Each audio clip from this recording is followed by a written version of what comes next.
But before we have the veneration of the cross, just a few words about this feast that we're celebrating. You'll come forward, and before you venerate the cross, you'll venerate the icon. What's happening here? It's a rather busy icon.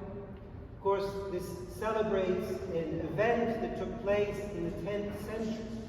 This was a time when Constantinople was under attack, under siege, and everyone was gathered in church for the all-night vigil. It was 4 a.m. The church was packed, if you can imagine that.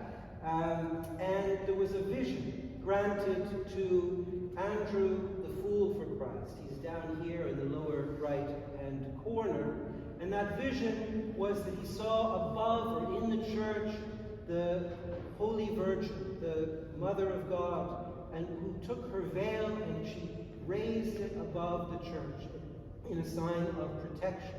And so the feast, which is called in Slavonic Pokrov, in the Greek Skepi, the word means actually the veil as well as the protection that it gives. Right? We have that with bishops, the omophoria, which is also something which gets referred to in the feast. The idea, of course, that what Andrew saw was true of all times. He saw into reality. The Virgin whose protecting veil is spread out over the whole church. She intercedes for its protection. And surrounding her, of course, are angels and all the saints. We have John the Baptist, we have the apostles, we have many of the saints depicted here. And below are the figures who were in the church at 4 a.m. for the all-night vigil. Central in the icon, too, at the bottom, is Romanus the Melodist, who, of course, had died several centuries before, but it was on his feast day that this all took place, right?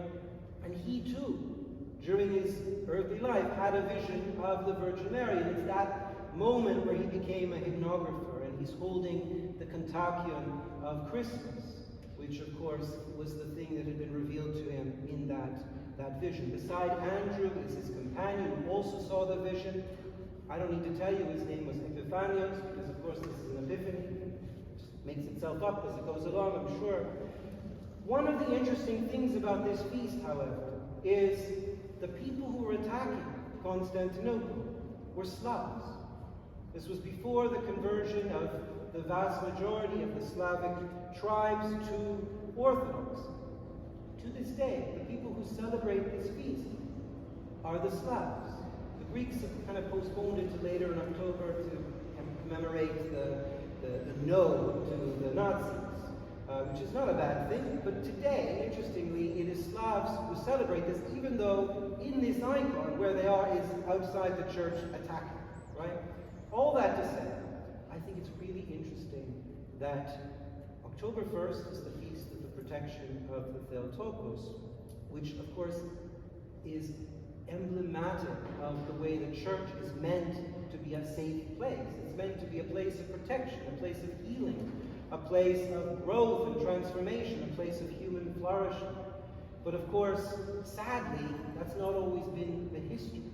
And how interesting is it that now, every year, on the eve of this feast, we have in Canada the Day of Remembrance of Truth and Reconciliation, of a time when people who purported to be within this picture, right, showed themselves to be without, showed themselves to be the ones attacking, and not under the protection of the Blessed Virgin or the saints, and so forth. The church was meant to be a place of holiness and healing for all peoples, yet for countless children and others of indigenous nations here, it became a place of suffering and of hardship.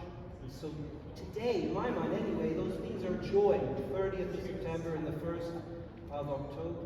And what an interesting parallel this offers, because those of us who are, of course, settlers here, descendants of those who colonized this place, we may not ourselves be immediately implicated.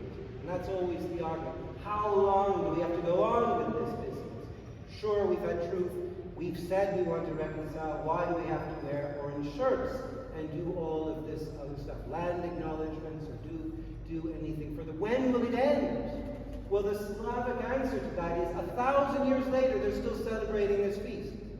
Right? Still celebrating the day they were the ones triumphed over, vanquished by the power of the protection of the holy Theotokos. And so I think it bodes something for us as well. We shouldn't resent the fact that we continue to have to remember, even if they were our ancestors, or they were other people who we didn't have any immediate contact or influence over, who did these horrible things here. We can continue to remember in this way, right? Asking for the church to renew itself on the basis of this picture, of this icon, of the Holy Theotokos and all the saints, creating a place of healing and transformation and unity and peace and flourishing, amidst it all. So my prayer is that in Orthodox minds anyway, that day, that national day of truth, reconciliation, of living into that, be linked to this image of what the church should be. Because for too long, we lived as a church wedded to empire, as a church wedded to the powers of this world, the military and imperial authorities and so forth. And so we are, in some way, all implicated. Let us celebrate this feast the way the Slavs celebrated, knowing that they were without, but by celebrating and entering into this, are put within this picture of a church that is holy and healing for all.